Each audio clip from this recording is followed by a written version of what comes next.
You're tuned in to the Tools of the Trade podcast. What is up, everybody? Thank you for navigating through the sea of podcasts out there and making your way here to Tools of the Trade. Today, I am joined by the founder of Hardcore Renos, Manny Neves. Hardcore Renos is not your average contractor, and Manny is definitely not your average builder. This episode is an important one because it represents the reason I started this podcast in the first place, to bring value to the construction industry through truthful conversations with the pros about the current state of contracting while providing us all with tools that we can use immediately in our businesses. Manny is one of the most passionate people I've ever met, and he speaks authentically from the heart without any sugarcoating it. From the truth about the DIY movement and Renovation TV, to dealing with clients, Manny's transition from the film industry to construction, and how to differentiate your trades business from the rest, we talk about a lot of areas that we as an industry need to band together to improve on. Do not go anywhere. This is an episode that you won't want to miss, so let's get right into this fun, truthful, and animated conversation with Manny Neves. Sure. No. I'm like really excited that you asked me, you reached out to me to do it. And I'm always game to do it as long as that, you don't have an ulterior motive. Like you just said, that you want to just give back. If everybody's just interested in giving back, could you imagine that if every contractor was interested in giving back, how much better the whole industry would be, instead of the majority of contractors out there afraid that you're going to take work away from them? I'm like, set yourself apart. Just, I've had lots of compliments of suppliers and salespeople telling me that they've been at events and all of a sudden they get talking about the industry and somehow my name comes up and they start talking to other contractors and they're at the verge of like, should I stay in here? Should I make a move? Should I change? Should I move to another city? Should I try a different career path? And then they would just mention me and what I'm doing online, and they would just like look at it and they go, yeah, I've heard something about this guy. And then I would check it out and they would understand that it was really about, you got to carve your own niche. You got to figure out what's different about you. And I've joked over and over where there's only one Hardcore Renos. It's me. Like, someone could try to copy me, but they're not going to be me. That's just, your personality is an individual. Like, there's fucking 8 billion of us on this planet. There's 8 billion different people on this planet. So you just have to figure out what is your niche regarding construction and then run with it and keep on running with it. The last thing you should be doing is mimicking what somebody else is doing, because you're never going to find your true identity. So these are all things that I learned. I came from the film business. So, 10 years in construction. Before that, I was 10 years in the film business. And I did the whole school thing. I never went to formal training for construction. I never journeyed. I never apprenticed. I never did any of that shit. And it's not that I have a negative towards all that. I just don't think that you need to go to a formal education to do something that you're really passionate about. Some need to, some don't. That's just the reality of it. And we're clearly seeing that in today's day and age, how more and more very successful individuals didn't go to school. They just drove themselves with a passion for something that they were really interested in, and they motivated every single day to do it. And they went and they ran with it. And it's the same thing with construction here. So in film school, I learned a lot about crew. And a lot of people are surprised that I came from film and I came into construction, how it's two different worlds. And it's not. It's extremely very similar. It's extremely very similar, the two worlds, how the hierarchy of each industry is. Like, your GC is like a director. You know what I mean? And you have your crew, you have your team. And in film, I always knew that I came from the grunts. I came from the team, the guys who were in the ditches, that were on site first and on site last and everything like that. And I worked my fucking ass off in my 20s into my 30s to do all that because I wanted to learn. And once I got to the position where I can direct commercials and I can direct music videos and stuff like that, the crew found out somehow. There's two kinds of directors out there. There's guys who, mommy and daddy, I need some money, I want to be a director. There's those fucking idiots that I can't stand. Then there's the guys who actually have paid their dues. You know what I mean? And they've actually worked with the grunts. I call them the grunts, basically, because it's very militant. And you do all that hard, heavy lifting. And there's a certain level of respect. And the reality is that you're not a good director unless your crew listens to what you are after. And there's a director out there that actually expressed it, how to actually pull off a good storytelling is, imagine you holding a 40-foot long paintbrush and you've got to direct a dozen or so, even more people to navigate that paintbrush on a canvas that's the size of a laptop. If you can't communicate that and get that going properly to actually find your perfect art, out of that, then you're not a good director, right? And it's the same thing with the GC. So if you're a GC and you've got this house to build and this project and all these rooms and everything else, if you can't communicate to your crew what's needed of them, then you're not a good GC. You need to explain. And a lot of it, I have to say, is not necessarily what you learn in school, but what you learn on site and what you've learned from other people that have been smart enough to share their knowledge. I mean, I'm really respectful of tradespeople that have no problem sharing their knowledge, because the reality is that we always cry over and over how the trades are like, people don't want to go into the trades. The young people don't want to get into the trades. And I'm like, it's because nobody is making the trades attractive. But if you look at trades and you look at businesses and you look at some of the biggest companies out there, these guys all started from the trades. These guys all started with that first renovation, bathroom, kitchen, whatever it is. They all started that. And now they're multi-million, multi-billion-dollar companies that are building these skyscrapers. They're building all kinds of shit. They started somewhere. The majority of them started somewhere from like humble beginnings. So don't tell me that there's no future in the trades. Not everybody is designed to come up with the next app or the next whatever and become a massive fucking Instagrammer or multi-million. It's not everybody's designed for that. You have to figure out what you want. The nice thing about me being older is I already figured out what I want. I know it's hard in your 20s to figure out exactly what's good and what you're good at and what you want. But once you figure it out, run with it, man. Go with it. So, I mean, I did the film business for a while. I worked as a grunt, as a techie, what's known. I worked in the unions. I wasn't a fan of the unions because they never, I go back to, if you're not giving me something in return of any kind of value, then you don't belong anywhere near me. So I felt that way about unions in the film business, right? I feel that way about unions in the construction business too. They have to give back. The majority of, I know a lot of guys are trying to do these programs, and I know lately there's been a lot of conversation about contractors getting screwed over by clients, and they're all trying to figure out how there should be some universal system where the client and the contractor puts the money into some sort of a trust fund, and then there's none of this argument at the very end, where you owe me this because you agreed to that, and now I'm going to take it to court and all this other shit. But every time someone presents an idea like that to me, I hear cash grab. And anything to do with the cash grab has no fucking value to me whatsoever. If you're really going to give back and build this industry and help people out, then great. Then do it. But if you're just interested in like an annual premium of $1,700 or whatever it is, and then you're asking 1,000 contractors to give out that money, sure, that's a great money-making scam, in my opinion. But if you walk away from any kind of helping the contractor out as a result of that, then I got a problem with you. And there are some certain individuals that fucking look like Magic Eraser Boy that do that. They don't care about, backing the contractor if they fuck up and they should handle the job. They care about the $1,700 that they pay out every single year, and they just care about X amount of contractors being a part of that. So that to me is like, you got to give back, and especially these guys who have become multimillionaires because of the construction industry. It's sickening that they don't give back, even though they're very wealthy. And I think if you pay attention to anybody that's successful out there, like big players that are out there, they're constantly giving back, and that's why I respect them. So I tell people over and over, the moment you become successful, you should start giving back. That's just a must. That's normal. I try to give back what I can, and in my opinion, Hardcore Rentals is not successful. It's not to the point that I want it to be at.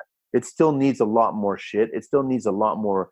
There's a lot of pieces that are still turning that I'm still trying to figure out and trying to make it work, right? But then you have to navigate through this whole industry, and then you get certain people that just absolutely hate you. Go ahead, hate me. I don't give a shit. I don't have feelings for me to be hurt if you hate me. If you don't want to follow me, then don't follow me. I've never asked any person to follow me. I just was interested in sharing what I was doing it the way I did it, doing it the way my crew did it. And then if you wanted to take something from it, please take it. Use it, learn from it, modify it, get back to me, tell me how I should do it better. I will never be offended by it. If I'm offended by it, it's on me. It's my ego. You know what I mean? So I will never be offended if you say that I did something wrong and I should have tried it this way. Then I will listen to it and I will check it out and I will try it that way and I will do it that way if it works out better for me. But everybody has their own chicken bone kind of recipe that they do. And if it works for you, then by all means do it. As long as it doesn't hurt anybody else, and as long as it doesn't fucking hurt the client, then do it that way. How did you make that bridge from the film industry to construction? How did that come to the forefront of your mind that you wanted to get into construction in the first place? I fell into it. The film business at the end of 2008, 2009 was dramatically changing. When iPhones started showing up and smartphones started showing up, and the technology behind cameras, like I'm probably the last generation in the film business that like grew up on learning how to make film, on physical film.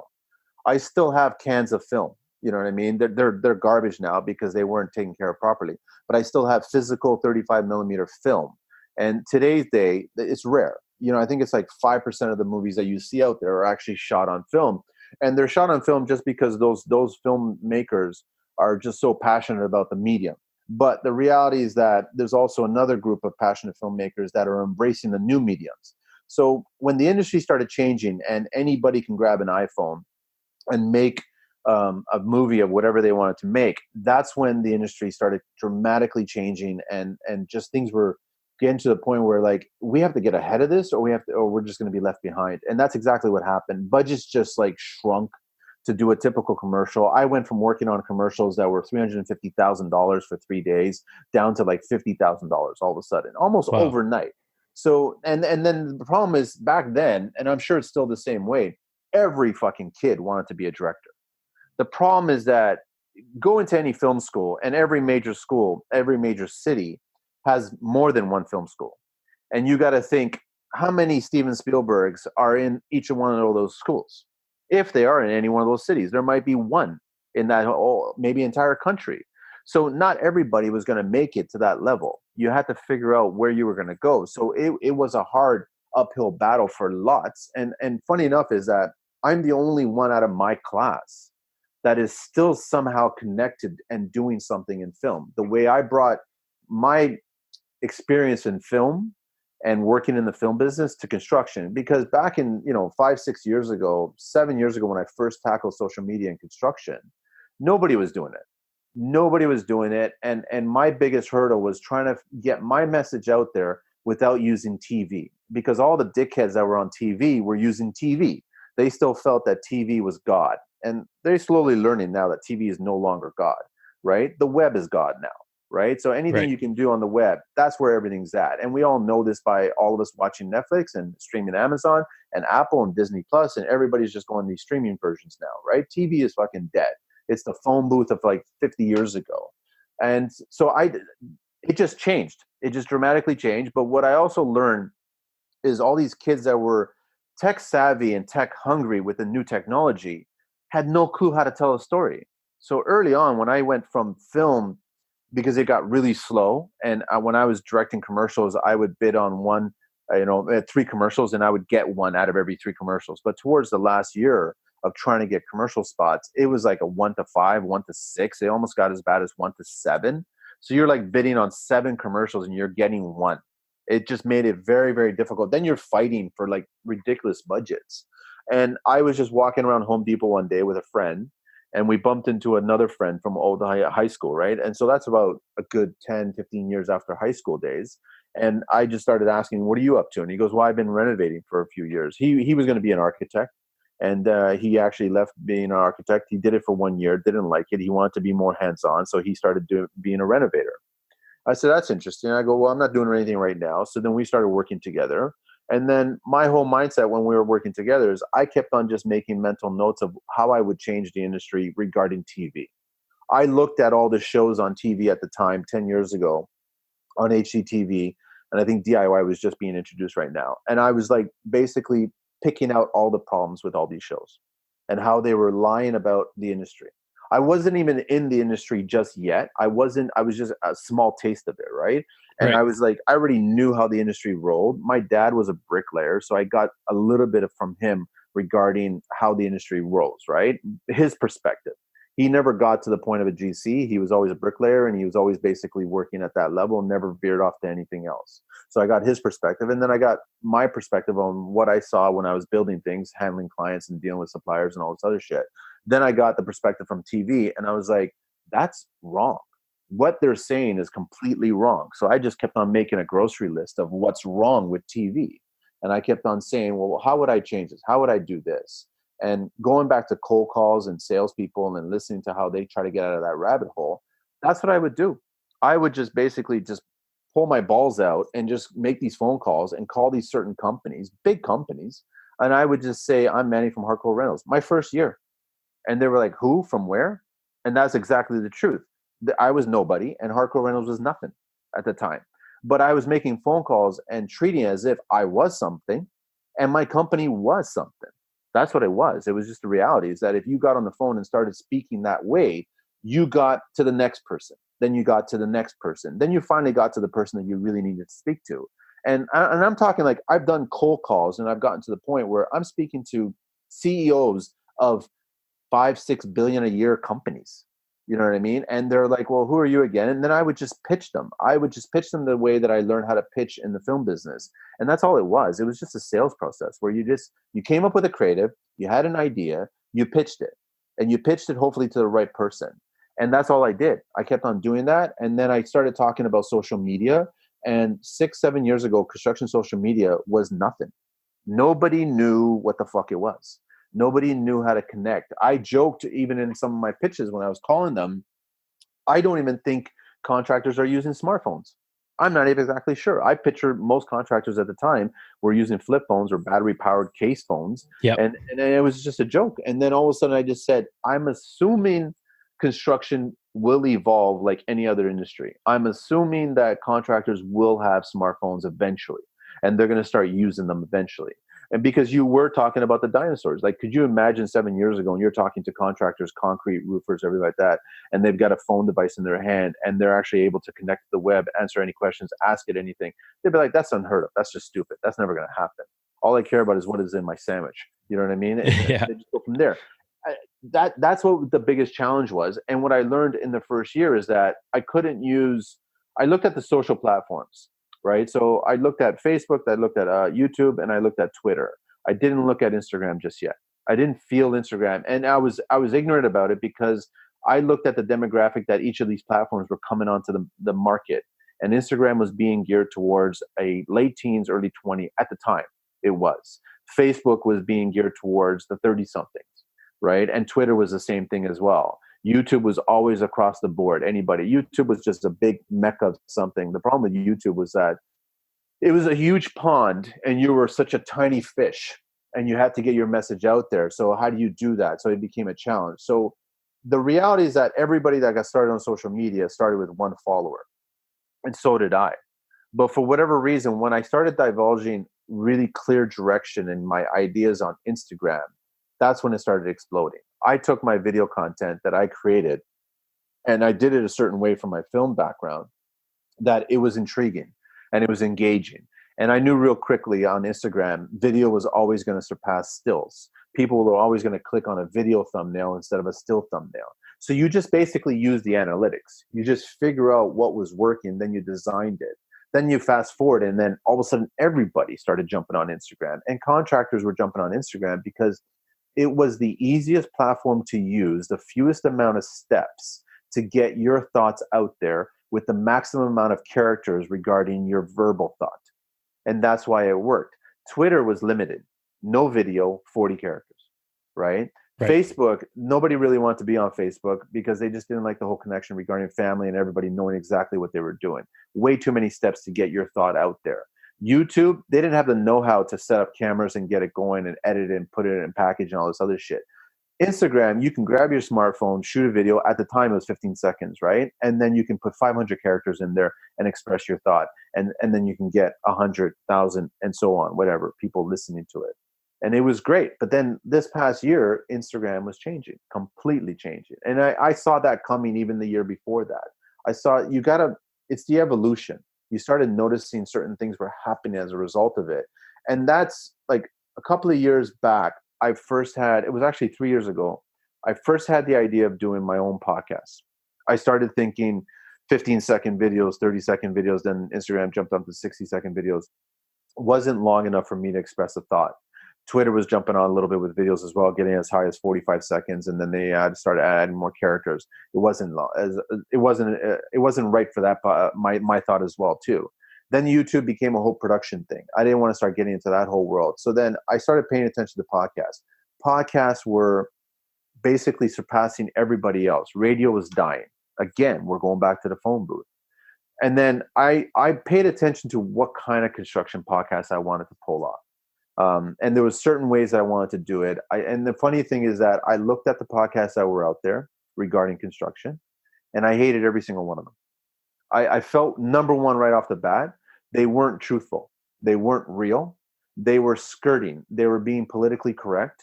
They were nervous about us saying anything. There was a whole list of that shit. Then I realized, I looked at myself and I'm like going, I don't give a fuck about any of that. I don't care. I don't care if people think I'm an asshole. I don't care if they think I swear. I don't care any of that shit. So the moment you eliminate all that stuff, then guess what? Let's just have a conversation about construction. And that's what happened. So we started doing it, and it was doing really well. It was 3 of us, and it became a challenge to just get together. As you know, right? You're quickly learning that it takes a lot of time. It does. You know, and in the beginning, I know that the other guys were always nervous about, when we launch, everyone's going to copy. I was going, good fucking luck. You can't, and that's, I go back to, you can't duplicate Manny. You can't duplicate Carlito, and you can't duplicate Mikey. We're each our own individual. So we have our own voice. If you speak your voice from your heart, your passion about this industry, someone else can't copy that. They can mimic it. They can try to do the same thing of it, but it's not going to be the same. Everyone's savvy enough nowadays that they're going to go like, well, you're just fucking copying Manny. Well, you're just fucking copying, Carlito and Mikey and shit like that. So I was never worried about that. So it did really well. We did 15 episodes. It was gaining traction. It was about to grow. And then there was some behind the scenes shit that happened. You know what I mean? And it just became about responsibility. It just became about, I get it. We're grown men. We're juggling a construction business. We have our personal lives. We have personal shit going on in our personal lives. We have professional shit going on in our professional lives. And then all of a sudden we want to do this podcast. That was the number one reason that stopped me from even starting the podcast. Like, people were asking me to do it. And I just said, I don't want to do it because I already know the time it's going to take to do it. And I just said, I already planned it all. I already figured it out. And that's a lot to do with my ideas, my design, and my creativity and how I come up with it. Lots of homeowners and lots of designers that follow me are always shocked that every single job that you've seen on my Instagram page, I've come up with that idea. I've never worked with designers. I've butted heads with decorators because they're fucking useless, in my opinion. Decorators are just somebody who just says, I know how to move furniture. I go, move furniture then. If you want to hang a painting, then do it. Great. But don't call yourself a designer. Don't come to me with a tablet that has a bunch of Pinterest ideas that have nothing to do with you, but you just want to copy. That's not a designer, in my opinion. I've never referenced a Pinterest or house or anything like that. I've always sketched it, right? So it's just like, here are the ideas. This is what it is. Most of the clients are scared shitless because they've never seen it. But that's the point of this industry. Why do I want to fucking sell a Toyota Corolla over and over 1,000 times a year? I don't care about that. It does really well, but I don't. I want to come up with new ideas. If they fail, then you learn from that. And then you try something else. If it costs a little bit more, then you learn from that and you move on. Every idea that I've come up with, it's always been much easier and a lot faster and more cheaper to do it the second time. Always. Because that's just how it works, man. You got to figure out how to build certain things and push certain things because you want that juice. That's what I get excited about. And when I come up with an idea and I get a tradesperson who's going to do that idea and pull it off, and I see them step back and look at it and really pride is just oozing from them. They're like, I never get an opportunity to do this. I'm always asked to fucking do 3x6 subway tile. I go, yeah, because it's safe. Everybody wants it to be safe. Everybody's nervous, right? So I learned quickly that you got to learn to say no to clients. If you meet a client and they're constantly fucking showing you Pinterest and house pictures and they're showing you the same backsplash, the same shaker panel, the same all this other shit, the conversation stops. I'm polite about it. And I just say, I'm not the contractor for you guys. There's plenty of other contractors out there that would be more than happy to do this. And this is a job for them. Please reach out to them. And if I know somebody in particular, I will actually recommend and I go, here, reach out to them, mention my name if you want, and go with them. But it's not for me. I'm sorry. What percentage of clients do you think come to you with a prefabricated design or with a designer in mind where you have to actually facilitate that conversation? These days, it hasn't. They don't. They also get scared by designers. Designers are a funny bunch, right? Because I'm still blown away about the percentage cost, right? And I'm not knocking designers here, right? Architects do the exact same thing too, right? So they come out and they go, well, our fee is 10% of the budget, but we don't know what the budget is. Well, no, you're building a new house. So in Toronto, based on stats, you're going to spend $1 million. So you want us to pay $100,000 for you to design this place? Yes. You want us to pay $100,000 for you to draw this place? Yes. And if you want it to be an original drawing for architect specs and everything like that, and nobody else can use it, then that fee doubles. In my opinion, is that really fair? $1 million construction budget, and all of a sudden, potential of $200,000, $300,000 is taken right off the top, No. or asked of the clients to add on. That's not fair. You know what I mean? I'd rather just be an architect. I can actually go and write my BCNN, whatever it is, BCIN test, and I could be an architect. I can build up to a 6,000 square foot house if I wanted to, right? And I've thought about that, but I'm like, one more fucking hat? I don't want to do that. I actually love the grunts. I love being in the trenches. I love working with the guys. I love being on site. You know, that's why I get frustrated when I see the reno actors on TV shows, how they say they wake up early, how they're on the job site, how they're doing the work. It's total bullshit. They don't. You know what I mean? And I know that for a fact because I know the crews actually do the work. And then they tell me in passing, he doesn't fucking lift a finger. And I go, I know that. I could see it when I'm listening to him. I could see that he doesn't do the work.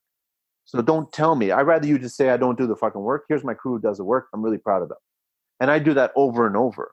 When I was doing a lot of I was just being a GC and my guys were doing all the work, I never, not once, took the credit for the work that they did.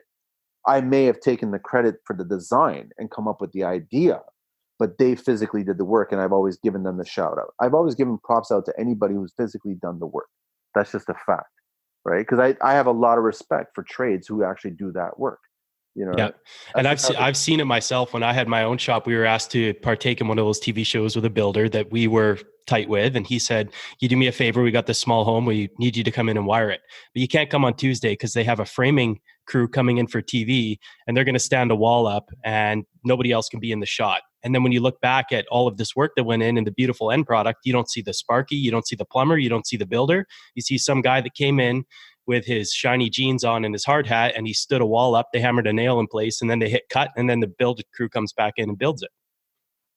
I recently, the other thing that, and I don't want, like, everyone knows that I've got a hate on for these shows, right? It's just, I've never made it private. I've always just shared it. But recently, I think to date, I've had about over 50 producers reach out to me from Canada and across the US, and actually a couple of them even from the UK. Reach out to me and they're like, we found you online. I get found all the time. Like, if you're going to be doing, if you've got an R&D department in your production company and you're looking for some next new construction talent, my name's going to come up.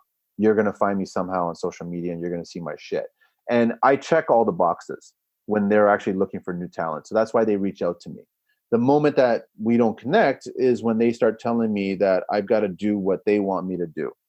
And it has nothing to do with construction.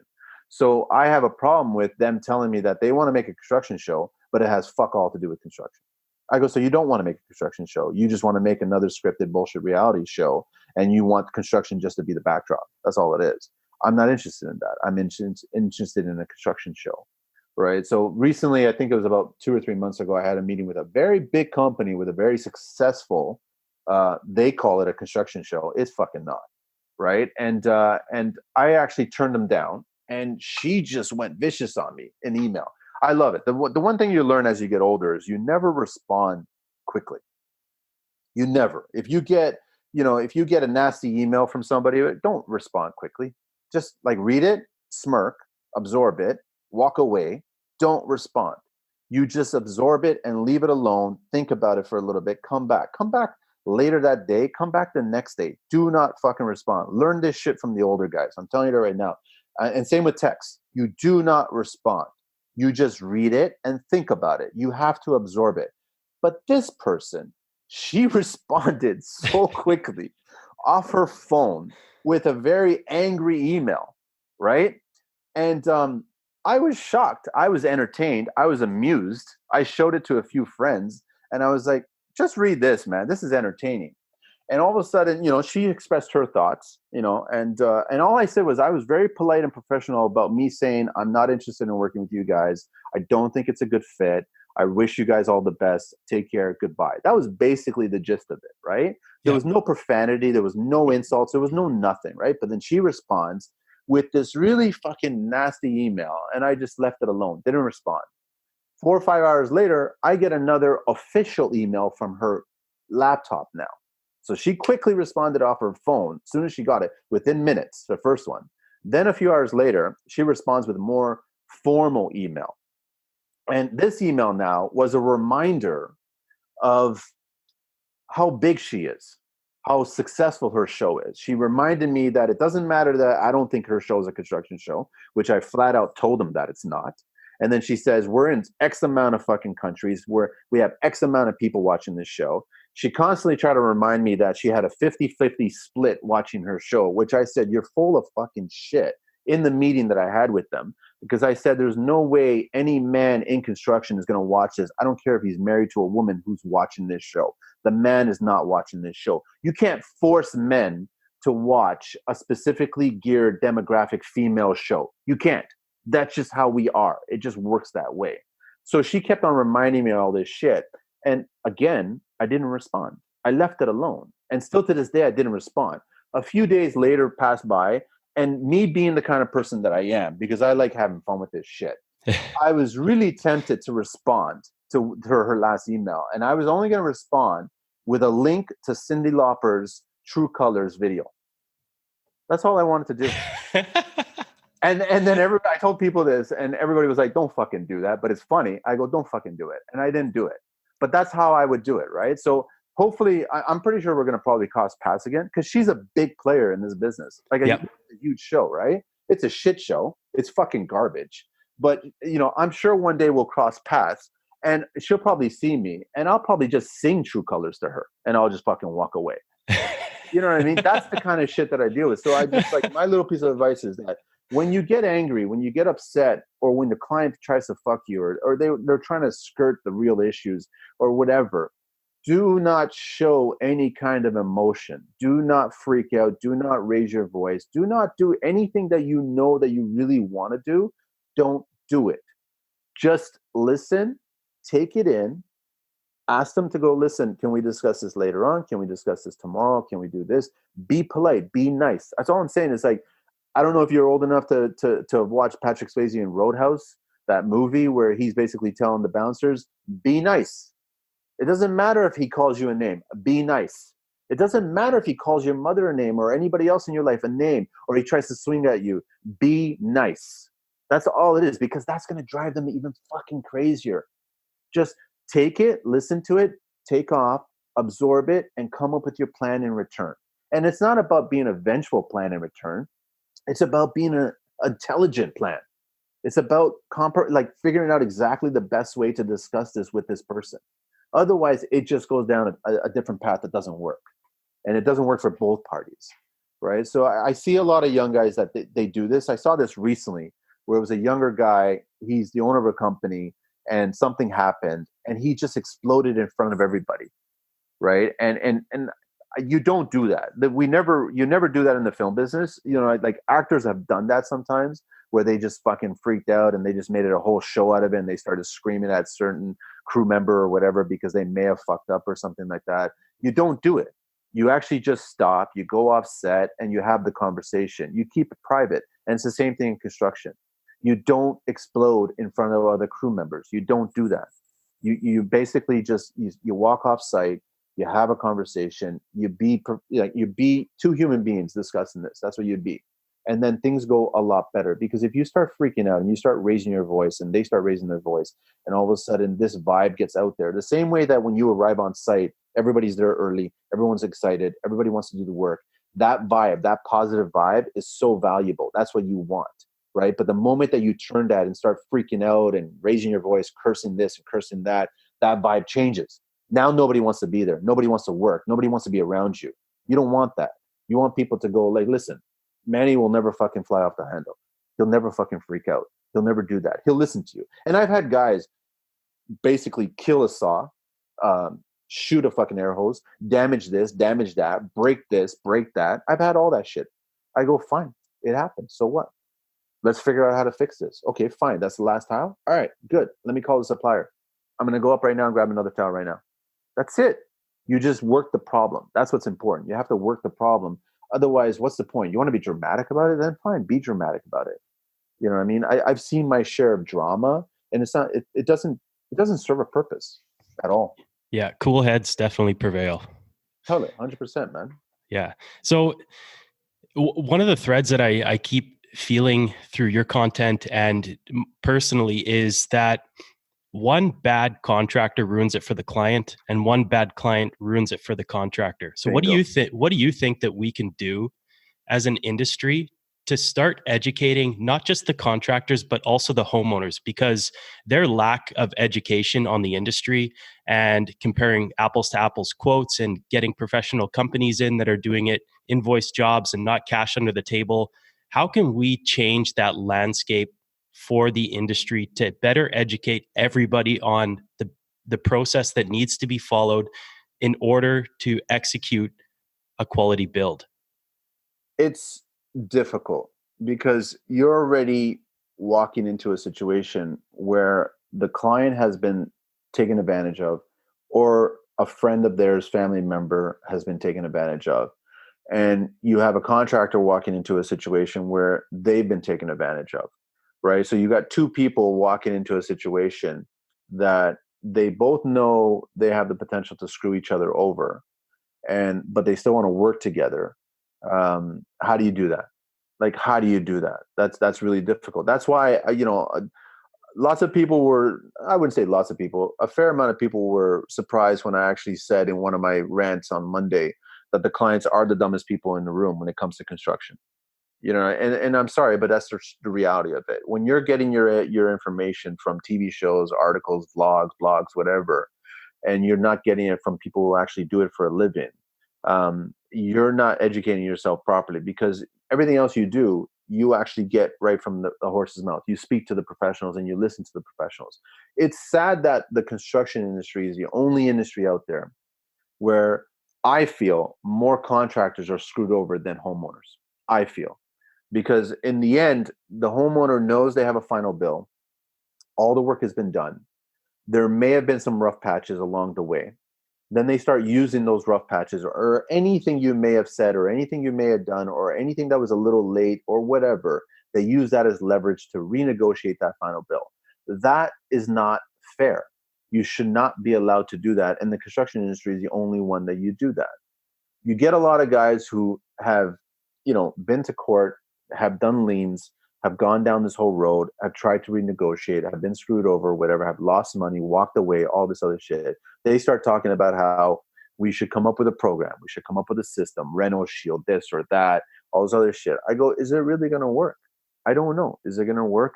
All you can do, I keep telling every contractor that every client has the potential to turn on you. That's just a fact. Human beings are the worst species on this planet. I don't give a fuck what anybody says. You don't see any other species trying to screw over another person, ever. I've never seen a monkey, a lion, anybody try to screw over another fucking monkey, a lion. You know what I mean? They all work together. That's the problem. But clients have been screwed over. Contractors have been screwed over. So what do you do? How do you do it? You treat it like relationships. Are you going to go into a relationship thinking that he or she's going to fucking do you wrong from the beginning? Or do you go in with a new slate and just start all over? Maybe that's the plan. Maybe as a contractor, that's part of your sales pitch. Maybe you walk in there and go, listen, I understand the stigma. I get it. I get it that you think I'm going to screw you over. I get that you think I'm going to overcharge you. I get that you think I'm going to find problems. I get all that shit. But I'm not. I'm going to find something. We're going to discuss it. Anything that's veered off from the contract, we're going to stop everything and we're going to discuss it. We're going to discuss the options. I'm going to give you 2, 3, 4, 5, 10,000 ideas, options, whatever. We're going to discuss it. I think if you discuss things more and more and you keep everything more transparent and open, it's fewer times that the clients are going to turn around and go, well, I don't want to pay you this last bill because of this, and all this other shit. I think also if you keep your final bill as small as possible, I understand that there's the remaining 10%, 15%, whatever. I get all that shit. But I mean, if you're doing $1 million job, that's $100,000. it's 150 grand. That's a lot of money. That's most of the time, that's the GC's profit. Yep. You know what I mean? So how do you do that? So all you can really do is, as you're getting towards the end there, is just make sure everything is good. Everything is relatively good. And then just keep being nice over and over. And then if they still turn on you, that's their character. That's the kind of person they are. The last thing you want to do is get, legal, because the reality is that the clients will benefit, not you. You owe they owe you $100,000 and you get legal on them. You're never going to pay $100,000. Plus, you're going to pay extra. You're never going to receive $100,000. You're going to pay extra for the legal. So you're going to lose more. That's why the majority of guys walk away from it. There's no answer. I haven't figured it out yet. Just the other day, I got a text from another contractor that I know, that I respect. And he was like, I just fucking submitted my 4th lien of the year. Wow. I'm like, what? And he goes, yeah, I just submitted my 4th one for $16,000. He owes me on my final bill. So now he's got to go through the lien. And that's the problem, is that these clients, and this is why I've always hated the Mike Holmes show. You know what I mean? And it's not that I hate him. I don't hate any of these guys who are on TV personally. I hate the message that they sell. He did his show for 12, 15 years, whatever it is. Not one show did he ever do where it was the client that was the asshole. Not once. But yet every contractor that I've ever spoken to, stateside, Europe, here, we all have our stories of clients fucking us over. But yet he did a show, 26 episodes per season, 15 fucking years, and it was always the bad contractor. And I'm like, you're full of shit, dude. I've actually told him that. I go, you're full of shit. There's no fucking way that you did not find a story where it was the client that fucked them over. You know what I mean? Why didn't you ever tell that side of the story? And I go, you can't, because you're going to start to hurt your image. You're the guy who saves everybody. I started joking where I was calling him the fucking Richard Dawson, for you people who remember Family Feud. He was kissing all the old ladies, right? So I'm like, you can kiss as many old ladies you fucking want. Maybe she was a bad person. We don't know the whole story. And then he comes in and just says the contractor. I go, it's not always the contractor's fault. How do you solve this? I have no idea. All I can say is that you just take it day in, day out. You do the job. If there's any sign of friction, you try to polish that friction down. You be nice. You stay humble. You swallow your fucking pride. And that the problem is that the majority of clients out there want to constantly remind you that you're beneath them. That goes back to the stigma of construction, where it's a fallback. It's not even, they don't even consider it a career. And that's where I have a major problem with it. I go, I'm sorry, but you don't know how to build a house, and I do. It's a career. I don't give a shit what anybody says. It's not a job. It's a career. So if it's a career, then you should show me the same respect that I'm showing you, because you have your career. I've never said that you being an accountant, you being a consultant, IT, you being a salesperson, I've never said you have a job. I've never said that. I go, that's your career. I've never looked at your choice for a career and said that sucks. I've never done that. But you have a large portion of clients that come out to the job site, and they constantly remind you that you have a job and you're beneath us. So it starts off with that. You have to find these things out in the very beginning. I've told every guy that I've spoken to who's asked me any questions about how to deal with clients, I go, dude, spend more time interviewing them than them interviewing you when you meet them. Figure out what kind of persona they are. I did a podcast we're going to still publish soon with Carlito, where I was talking to a contractor. He's been in the business for almost 50 years. And he brought up a whole thing about types of personalities. You have to figure out your client and what type of personality they are. You have to figure out what type of personality you are. And you have to understand that the majority of certain personalities do not get along. And if you already acknowledge the fact that your client is a personality that's not going to get along with you, you have to walk away from that job. You cannot bid that job, because it's more or less likely that you guys are going to create friction and something bad is going to fucking happen. And then you're going to get into this situation. So the more that you can read, and we've known this as contractors, I've gone into bidding and I've gone into meeting people for the very first time, and I've seen couples fucking just flat out argue right in front of me. Shit that you wouldn't do with your significant other ever. You would never do, let alone in your own private space. You've invited a stranger, and all of a sudden you're speaking to them this way right in front of a stranger. I'm like, I want nothing to do with this job. If they're speaking to their significant other like that right in front of a stranger now, what the fuck's going to happen later? You really have to interview the other person or persons And you have to really figure out what kind of person they are. And that's why it's unfortunate. I say that every single client has the potential to be your worst. You just have to figure it out. And then you got to ask yourself, how important is this job to me? You got to say no. You have to say no, because the reality is that if you say no to this job, another job's going to come along that actually will be a good job. But I get it. A lot of contractors get nervous where, especially with the winter coming, I don't know if I'm going to have work. I don't know if I have enough for my guys. I don't know if I can survive for the rest of the year. I don't know all these questions. But the reality is, like, you got to look at it. Are you committed to getting a bunch of work? Or are you just interested in getting a bunch of work? And just do your conscious homework and just fucking pound the pavement and get that work. And you'll find it, right? Like, I love that guys are getting a lot of work and there's a lot going on. I love all that shit. I hear the rumblings, people are now rumbling about a recession possibly coming. And we all know that renovations are the first to go when it comes to a recession. Yeah. Nobody wants to spend any kind of disposable income that they do have. Nobody wants to go to the bank and ask for more credit for a renovation that, there might be a recession coming. All of a sudden they're going to get into a bad spot.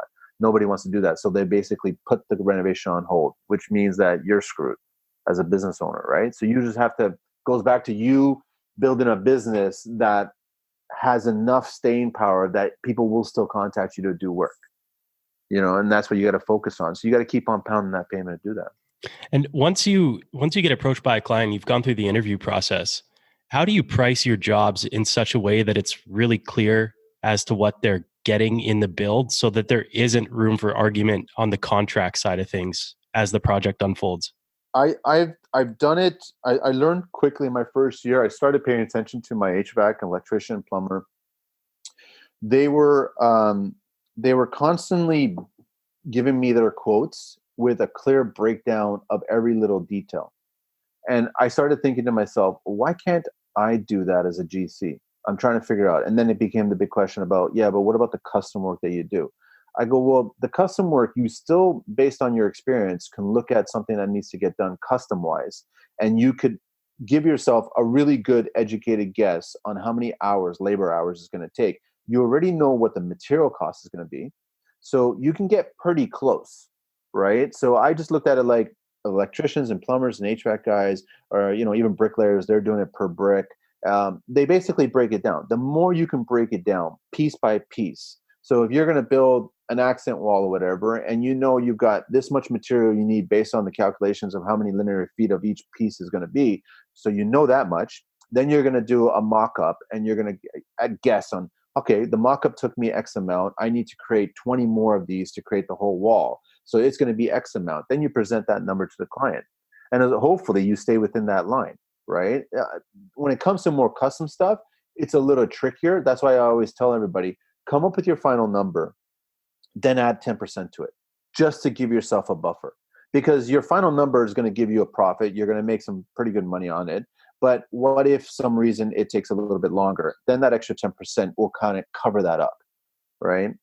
That's how I've looked at it. And then that's how it's gotten. It's gotten more and more detailed. It's almost stupid, where it's just like this massive list. It's no different than you go into any store and you buy something, you grocery store, and you come, all of a sudden they give you a 3-foot long receipt. It's got every single item that you bought, right? So why can't we do that in construction? We're going to have to put every single item that we buy and get attached to it and show it. Plus, if you get those certain types of clients that they literally want to see every single item, then you can show them. You're not obligated to, but you can show them if they want it, right? And that's how you calculate. Because I've always joked with the clients where, they'll give me a budget. They'll ask me where my budget is, my number, and here's my estimate. I took the time and effort to actually come up with the estimate. It takes time. It does take a lot of time to do it. Mm-hmm. You submit it, and then they're like sticker shock because it's so high. And I always ask them, I go, well, how did you guys come up with your budget? Because my estimate here is actually broken down for every single detail, every single item, every single hour. And that's how I got to this number. How did you guys do it? And the answer is always, well, this is what the bank approved. This is what we have saved. I go, well, that doesn't line up with what the physical work is going to need, right? So either you guys hold off and don't do the rental right now, or you hire somebody that's cheaper, which I guarantee you that it's going to end up being where I'm at, because they're going to somehow give you a number. You're going to like it. Then work's going to start, and all of a sudden it's not going to be completed to your satisfaction. And then they're going to ask you for more money. So it's like then you get a bad story. Then you get a client who's saying, well, we got screwed over by a contractor. No, you went and hired the cheapest guy because that's the number that fit for you, right? The reality is that construction does cost. It's I've never said construction's cheap. And I hated that. Goes back to the TV shows. They've always misled you on what construction really costs. And I don't like that, and I know that Mike Holmes tried to do it one year where he was showing these costs and people freaked out because there was so many zeros attached to everything. But I was like, finally, that's exactly what it does cost. Yeah. But now people are sticker shock. Yeah. Because you guys have basically babysat them saying, oh, you can do this, you can do this, you can do this. And it'll cost you nothing, next to nothing. Yeah. Yeah. I know that we're coming up on time here, but I wanted to ask you where the number 7 fits into your projects. Is this something you mentioned to me, the number 7 in your designs? It's just something that just came up, and it just works out funny that my last name is actually 7 backwards. And when I started building things, I didn't notice it at first, but when I started building things and I was designing certain things, so if a detail, a wall or a built-in or something, I would just start putting it all together, and it was piece by piece by piece by piece. It was never that like where I was like conscious of using the number 7 or increments of 7. I just would go back after it was done and I would measure it, and it was just really, really spooky that something was 14 or something else was 21, something else was 28, something else was 35. And I was like, how the fuck is that just plain? How the hell is that working? And it just reaffirmed that what I was building and designing was going down the path that I wanted it to go. And sometimes when I do build something, and if I'm doing work and all of a sudden I get stuck and my head is scratching, I'm like, you know what? Let me just, for shits and giggles, let me try this. And then I would actually pull the tape measure out, and instead of marking it or cutting it at a certain number, I'd cut it at an increment of 7, and then I would put it in place, and sure enough, it would fucking fit perfectly. So it just, 7's a very interesting number in general. 7 has a lot of value to it in general. So I just found that it was very valuable in construction for me. So if you were to go back to any of my work and take a temp measure, you're going to find increments of 7 everywhere, or ideas of 7. I've done bathrooms where there were, 7 different kinds of lighting techniques that I did in there. There was like 7 shelves. It wasn't always, it was built in increments of 7, but 7 is somehow represented in every single rental that I've done. Maybe some of them have more than 1, some of them have 1 or 2. But I just found it really, really unique that way. So the software running in the background is constantly, I mean, it's good confirmation for yourself that you're building consistently. Yeah. It works. It works that way, right? Because sure enough, like you come up with ideas, and there's lots of ideas out there, but you always want to come up with a new idea. And then you do get stuck. Like writers get writer's block. Construction guys, they get construction block or whatever, right? So it's just like you have to come up with a different technique, a different idea.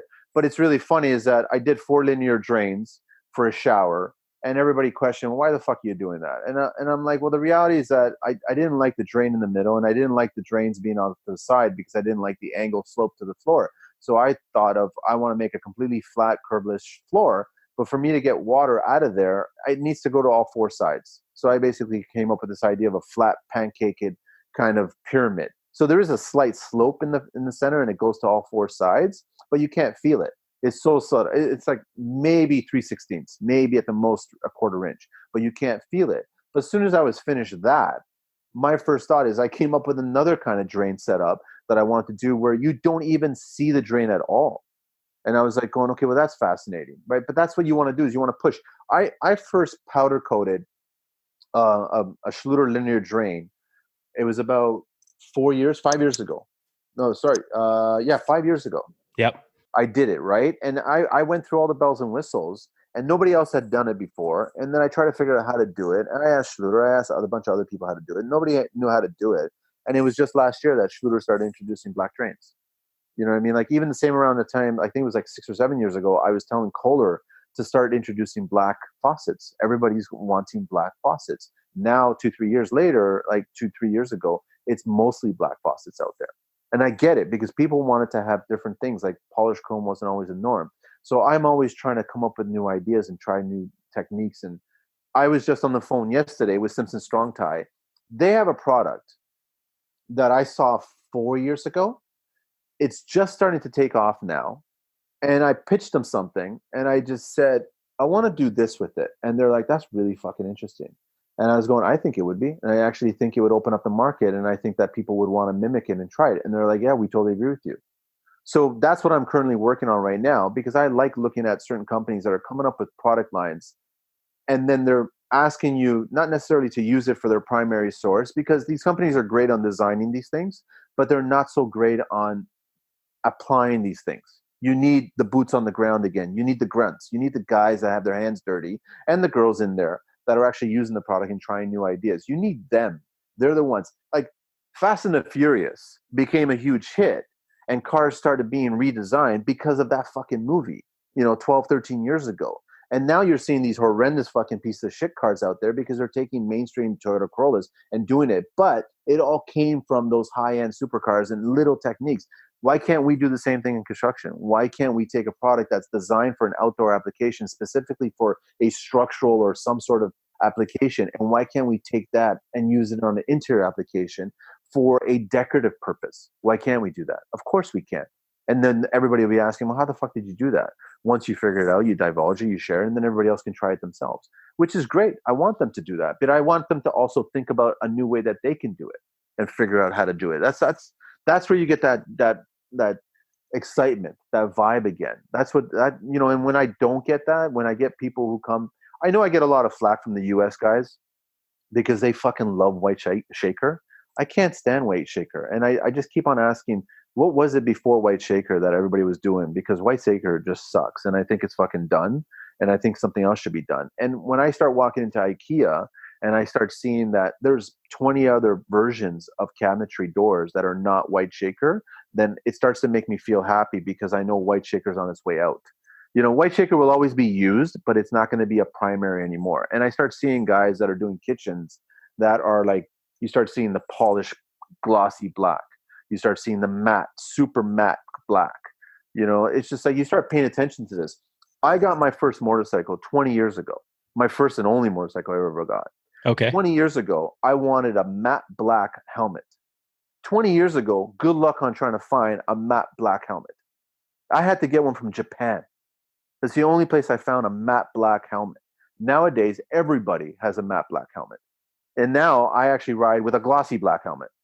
It's just like, and now I want to bring the glossy black now. That's why I like that shine, that sheen. That's why I look at guys like Jacob's Painting on Instagram, and he does these super polished painting cabinetry and like just the paint, the quality. It's almost like a mirror. I'm like blown away by that kind of shit. I want to try to do that with built-ins. I want to figure out how we do that with a custom built-in that's painted on site. You can do it in a spray booth. That's totally doable in a spray booth, and then assemble everything, put it all together. But I want to somehow try to figure out how you do that on site and get that same glossy and I know that companies like Sherwin-Williams and other paint companies are probably trying to figure out the chemistry behind paint, so then it can be sprayed on site but still be finished in that mirror finish. That's what I want to try to figure out, right? But that's what any good company out there, that you have a great product, doesn't sit on one product, and they keep on coming up with better products, and they want to expand their line. Schluter just introduced pedestals for patios outside. That's what they did this year.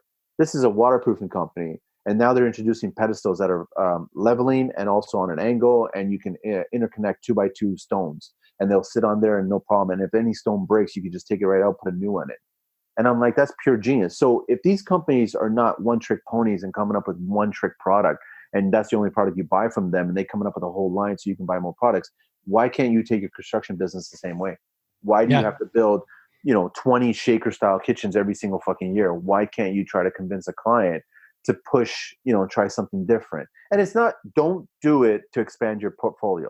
Don't do it because you have to do it for the personality of the client. I've always said this over and over. You go in interviewing them more than they're interviewing you. You need to see their family dynamic. You need to understand what their kids are about, what the significant other's about. You need to figure out what kind of family they are. And based on that information that you get, you can tell them honestly, you are not White Shaker people. You are this. You know what I mean? And then you present one or two options. You don't want to present another 10 options because they're going to be lost. But why can't you do that? You can't just be a construction company, one trick pony. I'm fascinated by construction companies that either primarily focus on commercial spaces and they come up with like restaurants or cafes, but they still do some other residential stuff. I'm fascinated by them. I pay attention to them because they know they come in and everybody's always trying to do something fascinating in these places that we go and have a coffee or have a meal. And I've told clients over and over, you want to design your kitchen, go to your fucking favorite restaurant that you go to every time and pay attention to the kitchen. Pay attention to how that kitchen's laid out. Pay attention to how that kitchen's designed. Pay attention to every little detail and take those notes to your kitchen at home. There's a reason why you travel and you go to certain places around the world and you stay at a certain hotel and you see something, or you've seen a building or an entrance, a door, you visited over the, you go back and you revisit and you do it on an annual or whatever. You go to New York, you go to your favorite places and you're paying attention to certain details. Those are the details that you want in your house, but you want to make it your own. And none of those fucking details are shaker. None of those are like the typical what everybody's doing it for sale sign. They're doing it for their own personalities. Every reno should be designed for your personality. I'm not talking about you being crazy, eccentric, and really extreme extrovert and all this other shit. I'm not talking about that. You don't have to go ballistic and start putting plants and trees and whatever into your home. I'm talking about just start adding a little bit of your personality into the rooms that you have in your house. It's your house. I always ask clients right from the get-go, are you guys moving? Will there be a for sale sign next year? Are you guys staying here for 20 years? How old are the kids? The kids are 5, 6 years old. Okay, they're not jetting until about another 15, 20 years, which basically means that you guys want a house that's a reflection of you as a family dynamic. So I'm the right contractor for you. I'm going to listen to you guys. I'm going to pay attention to you guys. I'm going to ask you where you've traveled. I'm going to ask you your likes and dislikes. I'm going to be curious about the kind of music you listen to, what kind of movies you watch, what TV shows you watch, where do you watch them, how tech savvy are you? I'm going to ask all those questions. And then I'm going to get a very good idea of who you are as a family dynamic. And then I'm going to present what I think your family dynamic is when it comes to renovation and construction. And most likely, it's going to be well received.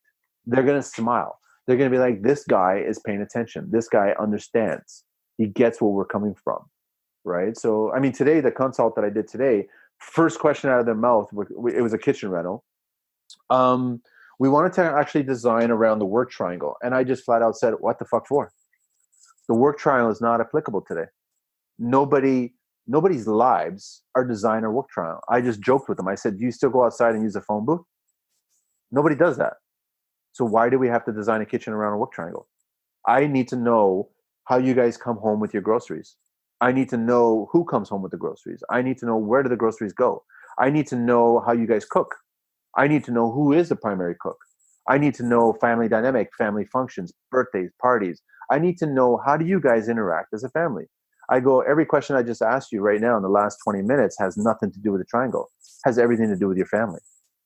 So the triangle is obsolete. It doesn't exist. I don't give a shit that you got to walk within a 26 or 27, whatever it is, 24 triangle. I go, I'm looking at your space right now. You guys are actually wall oven people and cooktop people. That already screws up the work triangle because now it's 4. It's a square now. So a work triangle is not applicable. And anybody who's using a work triangle should just go home and watch a movie on VHS and listen to a song on 8-track because they're not evolving, right? So it's just like you have to pay attention to, it's your home. That's how it is. And we come in to build it and we have to pay attention to them. That's important. Yeah. And that ties right back into what you said earlier about diversifying yourself as a company and becoming recession proof and doing the things that are pushing the envelope and making the industry better and getting your electricians and plumbers fired up on site. I have this concept. I want to try something new. And we've all been a victim of that. Yeah. I want 4 pot lights here in a square. I want this one 24 inches off the cabinet because that's the way it's going to look best, but it's not functional, but I don't really care. That's just what we want to design it as. And then it strips you of your creative freedom, takes creativity out of the job. And then people aren't as excited because it becomes that cookie cutter, repetitive. I do this every time. Yeah. And it's trust me, this is not about ego. This is not about me fluffing up a portfolio. It's not. This is really about giving you the reno that you really want. And the reality is that they are the dumbest people when it comes to construction. You know, everybody I've met always pulls out the Pinterest and the house pictures, right? It's just like clockwork. They just do that. They pull out a picture and they go, well, I like this counter in this picture, and I like this cabinet door in this picture, and I like this in this picture, and so on and so on. And I get all that shit, right? But the thing is, I need to know why. Why do you like that, right? And you know, the rules of construction are not applicable every single time. Yeah, I get it. Like there's rules when it comes to a sink has to be this way and it has to be here and a stove has to be there and all this other. I get all that shit. But regarding design and function and how it has to work together, there are no set rules because there are no set people. Every couple I've ever met, I've never met two exactly the same. I never have. So you need to tell me about you guys, right? And then electricians who come in and all of a sudden tell me that all their pot lights have to be all in the exact same line. You know what I mean? They all have to be symmetrically beautiful on the ceiling. I go, what the fuck? Are you walking in here and staring at the ceiling the whole time? Are you staring at the light that it's cascading onto the kitchen? Which one are you doing? I'm actually looking at the light for the source of the light. I'm not looking at the light. There's two different things here. So don't tell me that lights have to be in perfect line for everything. That's just me. And I take that from the film business because we used to always light dramatically and build certain sets. We never lined up lights. We put the lights where they're supposed to be to tell the story. So if you're walking into a kitchen, I need to know at nighttime, what do you guys want this to look like? What do you guys want this to look like in the morning? What do you guys want this to look like when you have family functions? I need to know that lighting scheme. Then I can start telling you where the light should be. Yeah. So there's lots of things, but the thing is that every contractor should be open to new ideas. Every contractor should be open to evolving. Every contractor should understand that you can't be stuck in your ways. You know what I mean? Like I'm very much stuck on certain products I use because they haven't failed for me, right? But it's the same way with another contractor. They might be stuck with, a product that's a competitor to my product that I use, but it hasn't failed for them. So then great, use it. You know what I mean? Like I'm big on every contractor, for whatever reason, is married to a certain kind of tool brand. They just at some point in their career or their life or something happened that made them go to a specific brand. And the majority of their tools are that brand. And they will always be that brand. And it will take an act of God for them to change that brand and go with another brand. It will not take a tool reviewer. I don't give a shit what anybody says because that's just the reality of it. We all have a loyalty to certain brands. And it's not like they have the best tools. No. Those tools have served that contractor the best. That's all it is. It's very, very simple. They did work and that tool got them out of a pinch or that tool made this project amazing. And they remembered that or the customer service was the best or whatever. It just lasted and it worked really well. And that's why they stuck with it.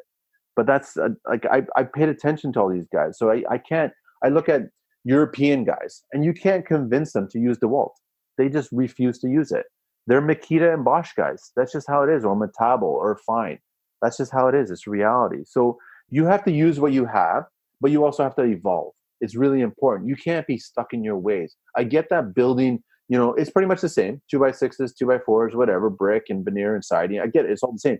But it doesn't stop you from doing something different, man. Like recently I was in New York and I was paying attention to brownstones and the brick and what they did as accents and details and how they changed the bonds and all this other shit. And I'm like, this is shit from 100 years ago. We don't do this anymore.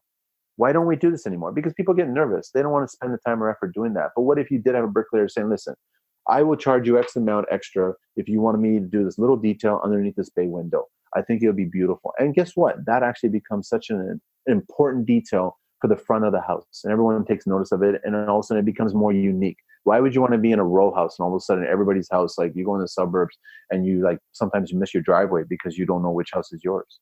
Yeah. You know what I mean? It's like we all joke about that. So everyone wants to try to make it different. But yeah, that's where the dinosaurs are, where they have a hard time because they want to just punch the clock. And I've had a problem with that. And I've expressed that too, where no guys want to actually interact. No guys want to have a conversation. No guys want to do anything. They just want to come in, do their job, get the hell out. And I can respect that to a certain kind of point, but there will come a day, there will come a time, there will come a job site where you might actually need a hand.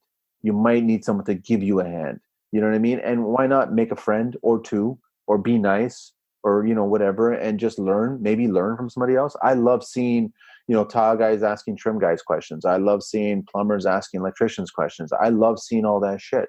I love guys like the school. It becomes basically a school. I like that these guys are interacting and talking and picking each other's brain about making the industry better. We know there's a certain percentage of guys out there who don't give a fuck about them. We just don't want to work with them.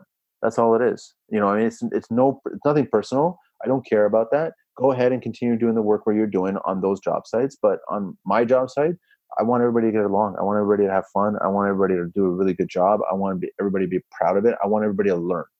You know what I mean? It's important that they learn so they can take it to the next job and the next one. And then it's important that they share. It's important that they give back. Yeah. Yeah. Yeah. Well, thank you so much for sharing and all the content that you put out there. It's awesome. One last thing that I want to do that I do Sure. with a lot of my guests is some rapid fire questions just to get a little insider information on a few things that pique my interest about contractors, and I'll dive right into it. So I know that you're an espresso guy. Yeah. What's your favorite type of espresso in like bean, roast, and how many espressos do you think you have per day? It depends if I'm up in Woodbridge. If I'm up in Woodbridge, I could easily have 5 or 6 espressos in the span of like 2-3 hours, right? Because I mean, up in Woodbridge, you're basically it's stone road, right? So it's all stone manufacturers and tile suppliers and everything like that, and every single one of them has an espresso machine. So Yeah. if you walk in, it's part of the conversation, and I have no problem. I'm Portuguese. I can have an espresso all the way up until like midnight, and it still won't keep me up, right? Some of the best that I've had in Europe. You know, I've had some amazing coffee in Europe. I'm tempted to go to Istanbul, and I want to go to Turkey because I've heard so much about their coffee. Here in Canada, I'm partial to Ely. You know, I mean, I get like I like the grounds over at Marble. So he does the grounds himself, and he grinds them, everything like that. He's got a roast, he's got his own blend, which is amazing. I grind, and then he puts a little bit of a little bit of something inside there as well, which makes it really nice. But you know, the majority of people have the Nespresso pods, and they're good, and they work, and they're pinched. And I have my own Nespresso machine on site as well too for the guys, and they have it. And I've converted coffee guys into espresso guys. But yeah, I've always liked espresso, and I still, for the life of me, I can't tell you when I started. I really can't. I'm gonna guess it could be maybe 20 years ago when I first went to Europe on my own, and I had an espresso. But it was around the same time I had my first cigar as well too. So you know, I mean, they go hand in hand. So I'm not. I've had some bad espressos, but I can't really say they're bad. I still enjoyed it, right? But I've never been a coffee guy. I don't like coffee. You'll never see me at Tim Hortons. I'm sorry to say, but you'll never. If you see me at Tim Hortons, the apocalypse is happening. It's just like, and I know a lot of guys drink at Tim Hortons. It's not me, man. And I know that they have espresso, and that to me just shakes my head. I don't care about that. Right? I'm the same way. I think Tim Hortons tastes like a black plastic bag. Yeah, I can't have it. I can't do it. But yeah, I will never turn down an espresso. If you have it, I will definitely have one. But yeah. What kind of cigars are you pairing with your espressos? A friend of mine just gave me some Alex Bradley ones, and he was like, "You got to try this out." And I was like, "You sure?" Because I was actually enjoying Cohibos for a little while. And then I remember we were doing a golf tournament, and I forgot to bring one, and I should have, because I'm not a big golf guy. I think golf is really fucking boring. But I mean, business wise, people have been telling me you got to get into golf, man, because a lot of business. I go, I get it, I understand it, but I'm not. But one guy was smoking, and I was like, going, fuck. And I didn't even see him. I smelled him. I was like, he was like a good distance away from me. And I was like, fuck, I totally forgot to bring one. But then I actually made my way to him and I was like, please tell me you got another one. And he goes, no, I'm sorry, man. I only brought these. I was like, okay, no problem. I'll just stand by you, right? But then we got talking about cigars, and then he was telling me some stories, and he was telling me about some stupid, ridiculous cigars that I should try one day. And these are like $60,000 cigars, one. And I was like, what the fuck are you talking? And then he started showing me, he goes, here it is. And I was like, you got to be kidding me, man. I don't even know if I want to smoke something that much, right? Yeah. He went on a whole tangent about cigars, and I learned a few things about them. But yeah, I mean, yeah, Cohiba is always the go-to that I've always enjoyed. Yeah. Awesome. I was at a golf tournament this summer, construction golf tournament for Menkes Developments. And I saw this guy, same thing. He pulled up to his golf cart, and he had actually manufactured a clip that clips on the side of the golf cart, and then it holds your cigar for you while you're teeing off. That's smart. Yeah. Yeah. All right. Next question is, what's one system or tool or process that you've developed in construction that had next to no cost or time to implement, but has proven to have the most upside for you? And it could be anything. It could be something that you do on site that has sped up the way that maybe you frame a wall. It could be anything. So what's one process that is integral to your life or organization that took almost no time to put in that you rely on a lot? My construction caddy blew everybody away on site and online. And it came about every guy showing up on the job site, every guy wanting to patch in batteries, battery chargers, every guy at lunchtime, like everybody was just running over the shit, and like it was just a mess. And I just said, you know what? Here's a sheet of plywood. This is what I'm gonna fucking build. And I spent like 2-3 hours just building this caddy. And on top has the radio. Underneath it has a microwave. Underneath that has my espresso machine. Underneath that has 10, 20 amp GFIs. And then behind that has a 30-foot long cord. And so every guy can patch in their charger. Every guy can warm up their lunch. Every guy can have an espresso. And every guy can charge their phone or whatever in the radio or listen to music. And it's on wheels, so it can go anywhere on site. And it organized everything, and it made things more efficient, and it just put smiles on the guys' faces.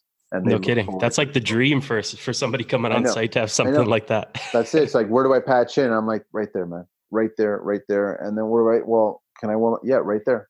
Can I have a coffee? Yeah, right there. That was just it. So it's just like, it's a little thing. And then when I posted it online, everyone freaked out. And then they're like, we're going to build this. We're going to build this. We're going to build this. And it just got nicknamed the Construction Caddy. And I was That's just awesome. like, and then some guys were joking around. Why didn't you hang a fridge off the side? Why don't you do this? And I'm like, it's not a camper, man. It's like, it's got the bare essentials. But yeah, charging, it started with charging. Everybody came in and started putting their chargers, and they needed power. And I get that. So we just finished the underpinning. And so we had these 10 GFIs that were going to get tossed, or the electrician was going to take. And I said, fuck that. Just put it into this caddy here and connected it. So now we got plenty of power, and it never breaks and all this other shit. So that's definitely something. It's a tool of some sort that it's always there. It works really well. It serves its purpose over and over, and it does do what it's supposed to do. I like it a lot. Sounds like it. Do you read books? All the time. What are your top 3 that you could recommend somebody, or that you do recommend people most often? Right off the bat, How to Win Friends, Dale Carnegie. Right, you got to do that. There was another one that I just recently. What's funny is that The Subtle Art of Not Giving a Fuck. Yes, it was a good book. It was a really good book. But like every book that I've read has given me one lesson, and that book gave me one serious lesson, and it basically reaffirmed what I was already doing, and it just made sense to me. So as I'm reading these books, as long as I'm getting one lesson, then that book made a lot of sense for me to get. Right. So there's that. I'm trying to think of Crush It. Gary V. Yeah. I really liked it. I actually liked Crush It a lot more than Crushing It. Crushing It was good. It was a follow-up. It was after the Instagram mayhem. So he also did a bunch of shout-outs to a bunch of people that he felt were crushing it. And I paid attention to what they were doing. I went on their pages and I looked at what they were doing. And it made sense what he was doing, like what he was talking about. So, but I think Crush It is a much better book than Crushing It. Crush It just motivates you. It just gets you to social media is a different animal when it comes to construction. It's a really different animal. I don't follow any other social media on a personal level. I don't give a fuck about any of the pop culture shit going on there. I don't care about the Twitterverse and everything. I only do construction. And I've learned really quickly that construction social media is a different animal to everything else social media. You have to speak to us in a different mindset. We get bombarded with ads all the time, and we get bombarded by salespeople and all this other shit. And we're really quick and savvy to going, fuck you. I don't want to listen to you. I'm out of here. Right. So you have to portray construction on a different level. And I think that if you actually are a contractor, everyone knows that you're a contractor. And if you actually do the work, everyone will know that you do the work. If you stage shit, everybody will know that you stage shit, and they won't respect you as much. Right. So you have to speak. It goes back to being a grunt. If you're a grunt, then take pride in being a grunt. And if that's the image that you want to portray on your social media, then that's what you got to do. And that's what I got from Crush It. Is like you don't create your persona on social media. You basically just reveal who you truly are. And if you try to create an image of someone that you're not, people will know that right off the bat. And then they're going to just leave, right? So everybody has a unique voice. You should be really yelling that unique voice. That's all it is. Right. So keep on thinking about you as an individual, who you are, and what you do for your business, and how you want to grow your business, and the people that you want to work with, and share that information and do it on social media that way. But social media also is a machine. You have to keep feeding it. You constantly have to keep feeding it. And I noticed that in this year, a lot of guys pulled back and they weren't feeding it. They disappeared for a month or two. Some guys completely disappeared. And I've taken my breaks from social media, and I've been tempted this year to take my break as well too.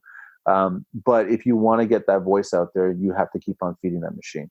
And that's what Crush It taught me. Yeah. Yeah. Are there any quotes that you live your life by or that you repeat to yourself a lot?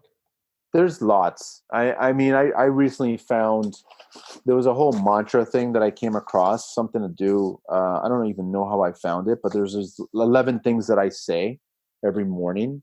And I could just give you the gist of it, just like the beginning of it. So, I mean, the first one is like begin with gratitude. Second one is dream it. Third one is alter your mindset. Fourth one is construct and empower reality. Fifth one is stop making excuses. Six is realize your potential. 7 is attract opportunity. 8 is commit to living your dreams. 9 is never be satisfied. 10 is add value to others. And 11 is make the most of the infinite possibilities ahead of you. Now, there's blurbs attached to each one of these, but that's basically the gist of it. It's 2.5 pages long, and I just read this. It depends on my state when I wake up. I just read this to myself, or I read it out loud, and it just kind of gets me up. It gets me going, gets me thinking. Because we all lose our way.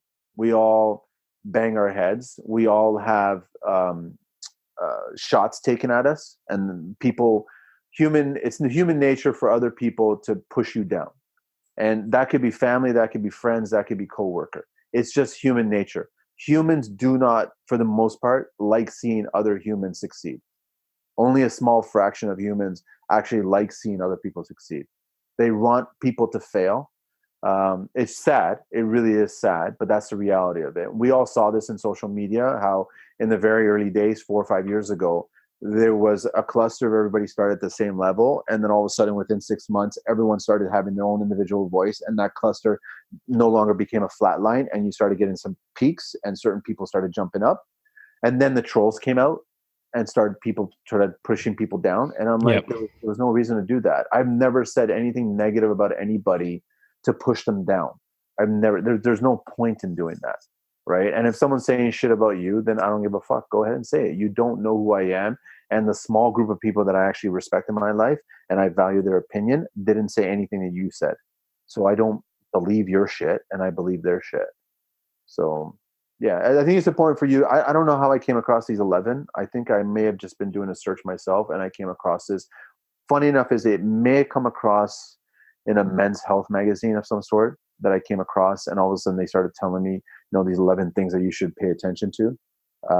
And I've stuck with it. This has been going on for over a year. Yeah, that I had a similar practice that I picked up from a guy that was mentoring me a little bit, and it was the same thing. It was daily affirmations. Yeah.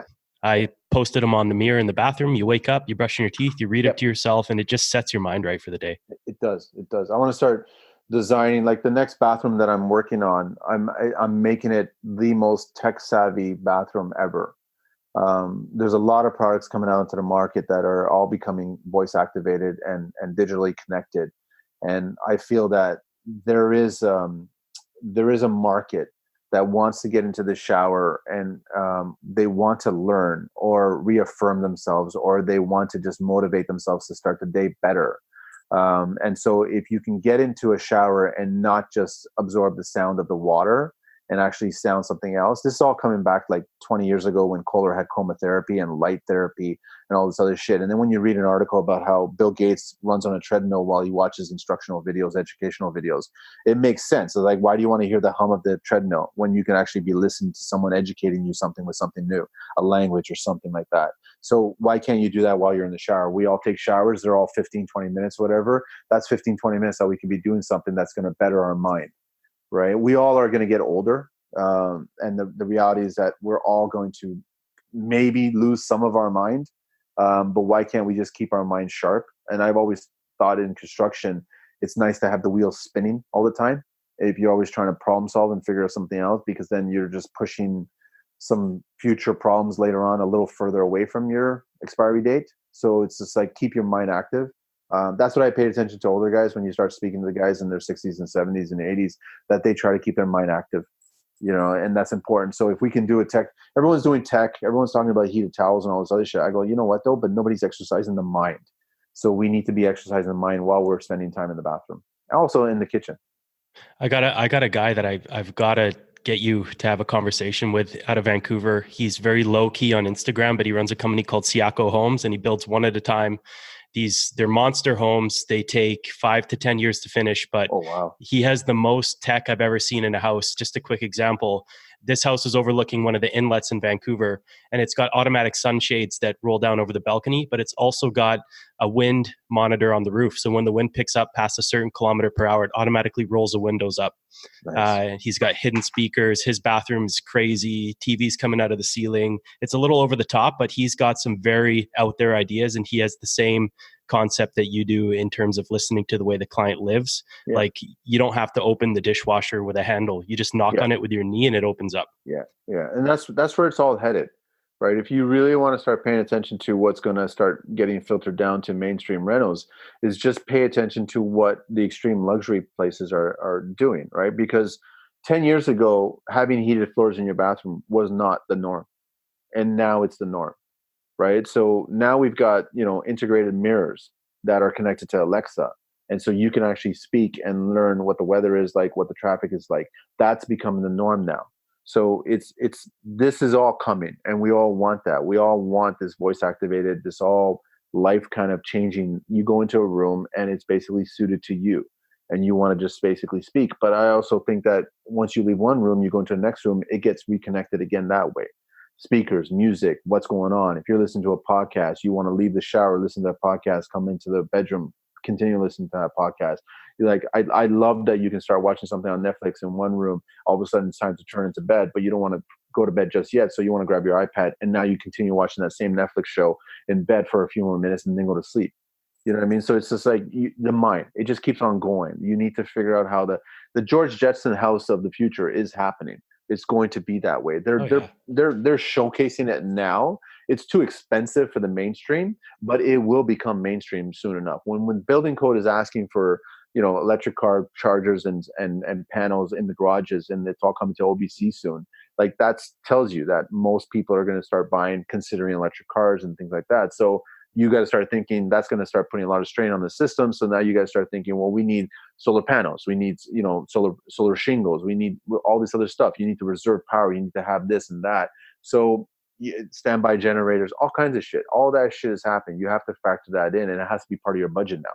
It has to be. Then you get the luxury items. You know what I mean? The luxury items are all those tech savvy speaker, TV, whatever, Amazon, Siri, everybody listening to every single conversation of yours, all that shit. That's all coming. And then we just got to figure out how we do keep our privacy, because it's really scary how you could be doing a Google search for something, and all of a sudden you're walking in a mall and you get a notification about that product being near you, and you should consider looking at it at a store or something, or order it from Amazon, right? So that's where it's gonna, that's where it's headed, but that's what's making your life convenient. So construction should be the same way.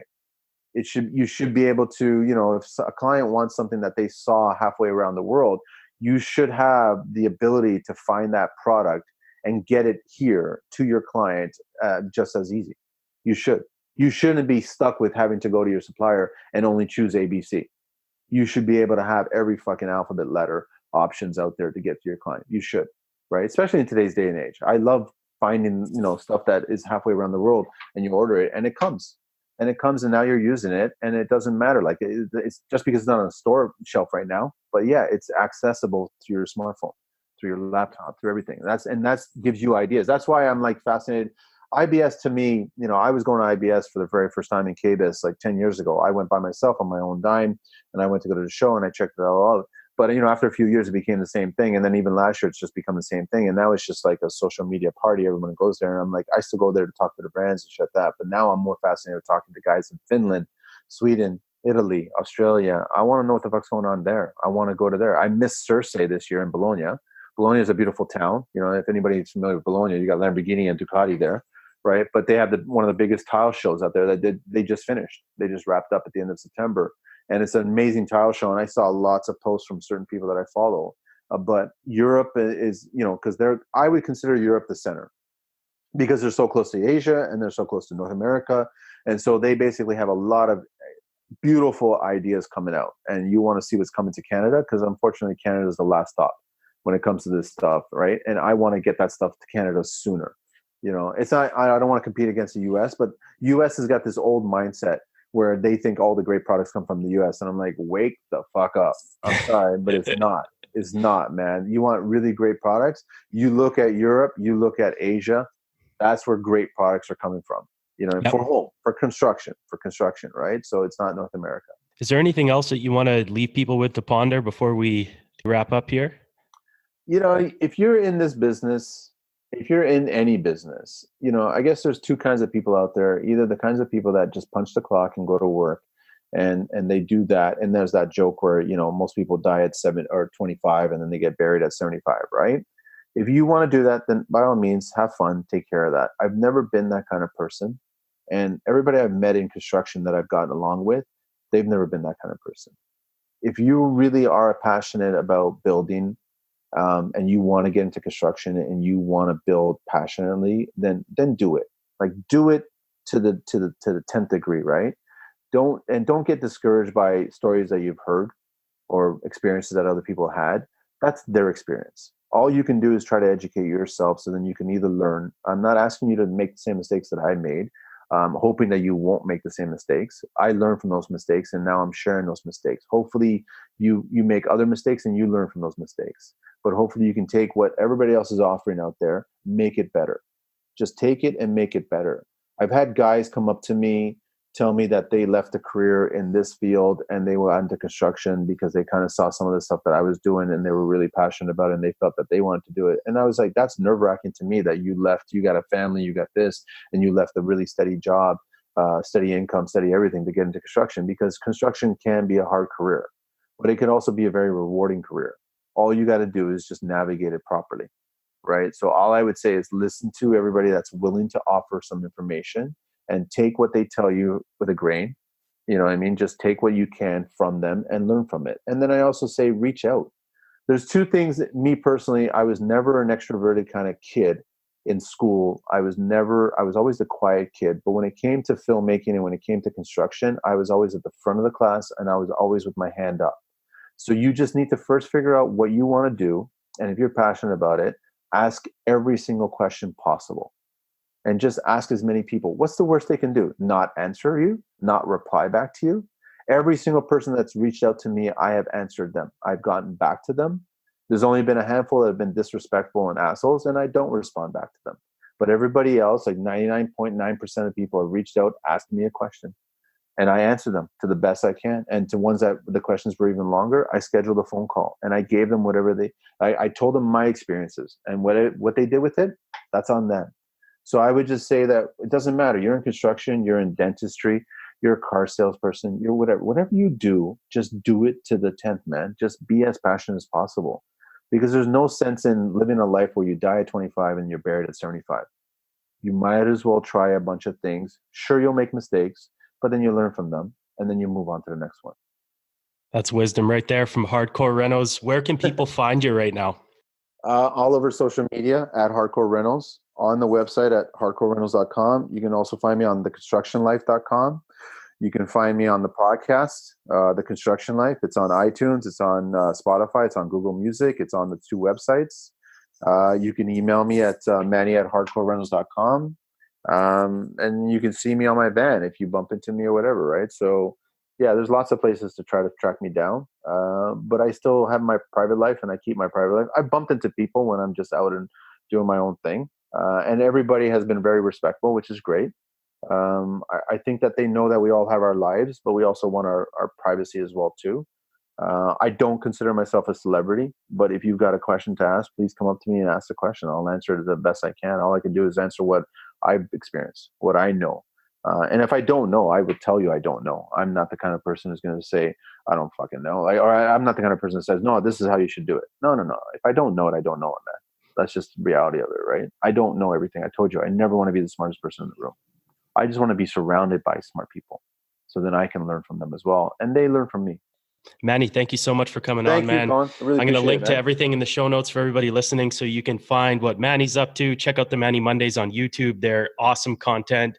I watch them every Monday. They're absolutely hilarious. They tell the truth. And thank you for speaking from your heart and doing more of what we need in the industry to help make it better, man. I appreciate that. And I appreciate you for doing that. Thanks so much, man. Thanks. It's been a pleasure, man. I really enjoyed this. Thanks so much for reaching out. Hey everyone, Colin again. Thank you so much for listening. I had an awesome time and I hope you were able to walk away with a little nugget of value or information that you can plug directly into your life and or business. To help me grow this thing, I would appreciate it if you hit the subscribe button and share this with your friends. For more information about Tools of the Trade, check out toolspodcast.com, where you can find all of my social media links, show notes, episodes, and while you're there, hit the hook me up button to subscribe to my newsletter. Until next time, love you, thank you, and remember, there is no proof that life is meant to be taken seriously.